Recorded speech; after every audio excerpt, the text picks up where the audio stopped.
What's going on? This is going to be another episode of the Matrix series, and just to repeat that, a quote-unquote matrix describes, in my book, essentially a discrepancy in perception on reality of a certain person or a group of people and factual reality.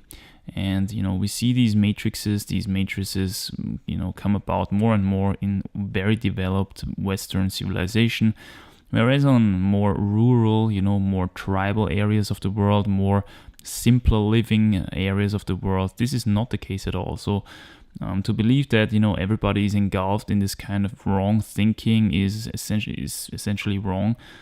Most people actually have still a very close relationship to reality because they are not living in cities. They are planting their own food, harvesting their own food, raising their own animals and stuff like that. So if you have access to this kind of real lifestyle still, then you can be pretty sure that you're kind of disconnected from this kind of matrixy thing. However, if you're watching this through the internet and you're living in a highly developed Western country, the chances are high actually that you are very connected, in fact, to a few of these kind of strange thinking patterns that I would describe simply as a matrix, simply as a discrepancy in perception on reality and factual reality.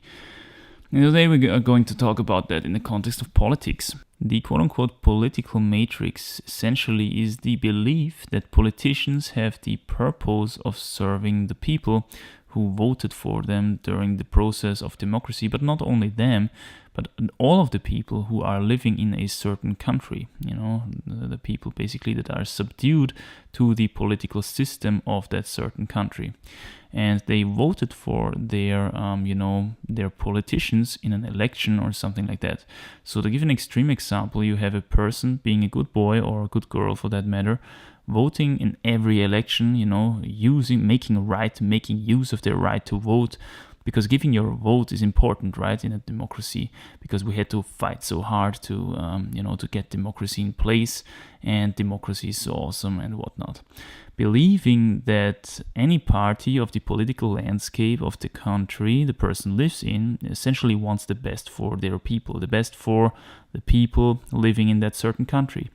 But their opinions on what is the best for their people are different. So that's why there are different parties, right? Now, this is the perception of the person caught in the political matrix when it comes to countries which employ so-called democracy, at least, because as we know, democracy is not ubiquitous. It is by far not the when we take a real look on the globe, on the political landscape of the globe, it's by far not the most prevalent, so to say, political system there. But at least, in the more developed Western societies, it could appear as if that's the case. The reality is that most politicians became politicians because of the usually very high salaries of politicians, which goes back to profitability, which is something that I've talked about already in the nutritional matrix. And that is usually what keeps them being a politician even after they've realized that they in fact have practically zero influence on what is going on. Thinking in the back of their heads, well, at least I get my money, you can do whatever you want, but at least I get my money so I can feed my family. And when the conditions get too rough, when it's getting a little bit too annoying or a little bit too dangerous, then they simply back off and leave the political system and use up what they have saved during their political time. Simple as that. And of course also living from the connections that they formed, the social network that they formed during the time as a politician, which is something that is actually very valuable when it comes to being a politician as well. Not saying that there are no idealists out there. Of course, there are people in the modern, also Western democracies who really want to change something, who really want to change something for the better for the people living in their country. However, these idealists, they have a very, very tough time because sooner or later they are going to realize that they are running against the wall when it comes to this stuff, Because in modern politics, we have the problem that, and this is yet again a similarity to the nutritional matrix, that any decision, at least, on the surface, quote unquote decision, has to be in congruence with the profitability of the system as a whole. So what you're gonna see there is that you will not see any decisions that are against the profitability of a certain huge lobbying area. For example, when it comes to agriculture, or when it comes to the huge steel industries, or when it comes to the huge other industries, whatever that country is perfected at or is specialized in, you will not see any political decision that is going to hurt that. You will also not see any political decision that is going to hurt the relationships with an important trade partner or anything like that, even if that trade partner, by backdoors means is hurting your people, in fact. So as you can see, profitability is here again number one when it comes to importance. What the people want is, and what's best for the people, that's usually two different things. People want one thing, but what's best for them is actually another thing. We see this with drugs, that's very common. A consequent, politician who actually wanted the best for his people, he would have to illegalize alcohol. He would have to illegalize tobacco and all that kind of druggy stuff, which is essentially hurting the health of his people to a great extent. Also, processed foods, for example, which is probably the biggest contributor to ill health in this modern world. And here we at the same time have the proof that this is the case, because politicians who actually wanted the best for their people would have to make all these things illegal, but they can't make all these things illegal because the industries that are behind these things have such strong lobbying and make such big black numbers, on their economy stats and stuff like that. So it boosts the economy of the country essentially, and that's why they cannot change this system in that way. So here again, we see that just because something is, unhealthy for the people, it doesn't mean that it's going to be illegal, because, at the same time, it's maybe very profitable, and that's why it still exists. So this is how, again, by a profit, the political matrix comes into place, The belief that people or that politicians, wants the best for their people and also execute this best for their people, quote unquote. This is just a wrong belief. The factual reality is that decisions that come about during politics would come about anyway, no matter which party is in place at the moment and which is the opposition. It doesn't matter. If the thing that is being discussed is very profitable, it is going to take place no matter which party is currently in the rule. And it is that same perception which is the cause of why so many, modern young people have completely lost faith and, any belief in politics, and completely rightfully so. Because, again, a lot of decisions that are made there do not serve the people living in that certain country and would have been made anyways, regardless whether party was in the rule at that given time point. Simply because the lobbying, of these industries that want these certain political decisions to be made would have been there anyway, regardless whether party is in the rule or not. And we see countless examples of just exactly this process in Western societies nowadays. So this is essentially the quote-unquote political matrix in short, the modern political matrix at least, the belief of the voter that his vote actually has a meaning and that his vote has actually a purpose and an effect on what is coming in the future, whereas in fact there is absolutely no power of decision in your vote, but rather much more power in what kind of company you lead. If you're a big company leader, you can influence the future like that. You can also influence the future by being, for example, a very powerful leader of social media when it comes to that matter, which is another very interesting thing when you think about it, because it gives power back to the people, because anybody can have a social media account and a following, right? But that's a completely different subject. The point here is that, and this is very similar to the medical and healthcare, matrix essentially, where we see that doctors mainly become doctors because of the usually very high salaries that doctors get. We see the same in politicians and politics. We see that people who, come into place in politics are primarily there because of their usually very high salaries, and secondarily because of their ideology, which they ditch very quickly because they realize pretty soon that there is not really a lot to influence there because the powers of politics are already gone for a very, very long time. Now, the interesting thing here is that it wasn't always like that. If we go back in time, like let's say 50,000 years, when we lived in very small tribal communities, any tribe has a leader and a person who says what's to be done in the near future. Whether should we go hunting there or should we go hunting there? Should we gather some stuff there? All these decisions probably have been done by a leader of a small society of, let's say, 30 people or something maybe, the size of a usual tribe back then. And this was actually, even though it was you could say, totalitarian regime of this certain person who was the leader, it was a much more direct democracy, in fact, quote unquote, than what we have today. Because if this leader would have been doing bullshit all the time, sooner or later his followers, his tribe would, have punished him for that. By some sort, they would have killed him, or they would have, sent him into the exile, or by some other means, This way, automatically, you would only get the strongest and also the smartest to become the new leader, the next leader, And this is, of course, also going to greatly impact the survivability of the tribe as a whole. So if that wouldn't have been the case, the tribe would have died out sooner or later anyway.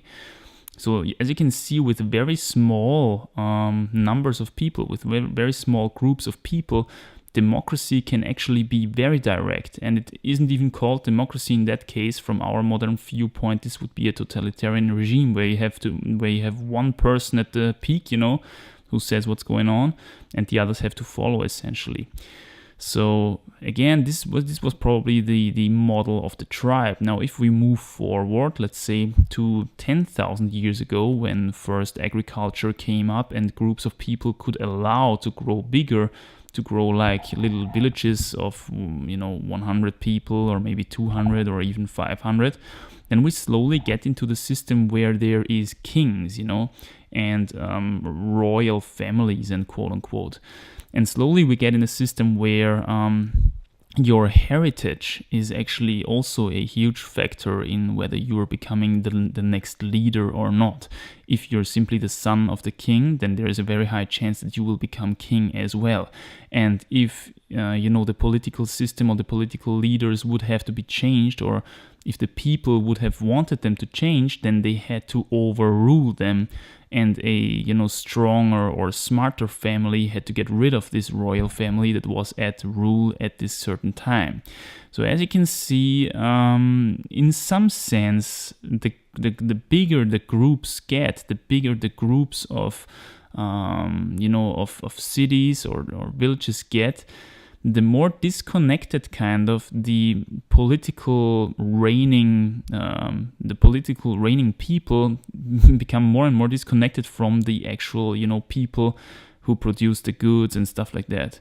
But still, even back then, like 10,000, 5,000 years ago, when, groups of people were still reasonably small, like maybe 1,000 people in a city or in a village, that's already quite a lot for this time. You would still have a relatively direct impact on what your king decides, because the king has certain people in the public, who gives him information so that these people can, be more efficient when it comes to agriculture, be more efficient when it comes to producing goods. And if this king would have made completely idiotic decisions, he would probably be gotten rid of quite quickly. As you see there, even though it's a totalitarian regime, we still have very relatively direct democracy in place there, meaning that if the will of the people is against that certain ruler, there's going to be tools that these people have to replace him.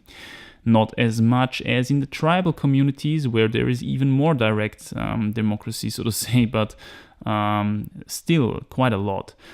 And as agriculture gets more and more efficient, groups of people are growing even bigger. We see even bigger cities. We see even bigger empires, so to say, actually. And we see also the first really high civilizations coming up a couple of thousand years ago, like the Egyptians, the Romans, and the Greeks.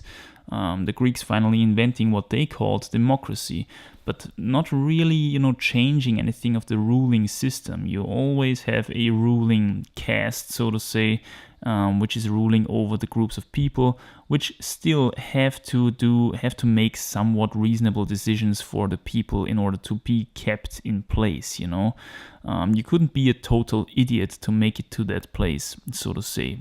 And this, then there is a very interesting event happening, and that is Christianity, which is just essentially another form of Judaism, spreading from the Middle East and, carrying with it a very, very high, a very, very strong tendency to money, Money was always a big thing in Christianity, and it still is, by the way. The Vatican is one of the richest states, I think, or they own for their land size, they own an incredible amount of money. But anyway, they made it so that they could essentially buy themselves into, for the kings, for example, that still resisted the Roman Empire in the north. And from them on, we see the first downfall of these civilizations, entering the Middle Ages, essentially, where Christianity was at the rule of, most kings that happened to be in place there, at the core, essentially. So if you want to be a king in the Middle Ages, you basically had to have approval by the religious powers that were at place in that time, during that time, which of course was Christianity. And the main tool to corrupt these leaders back in these days that Christianity had was money. They could simply buy these people, and this was already a move which went very far from the political leader wanting the best for his people, having to want the best for his people. Because even if the people were unsatisfied with his decisions, he was protected via a very, very strong military, which was financed as well by Christianity, So this is how this worked, essentially. This was the first opportunity for politicians to be kind of in a discrepancy of what people wanted, of what people needed, and their own interests. And we see this developing on and on, basically until the Second World War, where another very interesting, event happened, which I can't really talk about here, but you have to do your own research there. Politically speaking, this event is very, very interesting because it represents another attempt of a person, to do what he believed was the best for his people. But of course, he got shut down really quickly in that process, until we arrive where we are nowadays, where politicians are essentially puppets, of the industry, of profits. They basically serve to give the people a false sense of decidability, or making the people believe that they can decide where the future goes, whereas in fact the future is laid out for them pretty reliably already, simply by what is the most profitable thing. If something is profitable in this world, it is going to exist in this world. And we all know this. If something strange is happening in this world, that isn't really logical and doesn't really make sense in the first place, like, for example, that processed foods get incredible funding from the government, and the industries that produce these goods, because processed foods essentially destroy the people living in a certain country. So why do they get funding? Well, because it is profitable. We only have to ask ourselves who is going to profit from that, and we usually get our answer really, really quickly.